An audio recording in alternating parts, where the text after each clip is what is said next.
Guys এখন দেখতে পাচ্ছেন আপনারা মাছ ধরেছি কতুরি দেখেন আপনারা চাইলে ওইভাবে টেকনিক খাড়ে শুধু একটা বোতল কেটে মাথাটা কেটে তার অর্ধেক বাকি তো কেটে মাথাটা ঢুকে দিয়ে আপনারা এইভাবে মাছ ধরতে পারেন। দেখেন আমাদের বোতল কতুরি ভরে গেছে, আমরা অনেকগুলো মাছ ধরেছি বলে আমরা অনেক মাছ ধরেছি। দেখুন দেখেন কত বোতলে ঢোকার জায়গাটা হইতাছে না, দেখছেন বোতল জায়গাগুলো ছোট।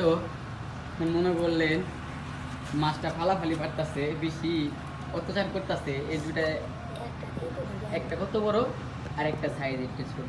এই যে আমাদের ছোট ভাই টেলকা বেশি পেশাল পারে এর জন্য আপনারা দেখতে পাচ্ছেন এখন মাছ ঢুকাইতেছে। এই মাছ দুটা বড় হওয়ার কারণে এখন কোনো বোতলে ঢুকাতে পারছে না।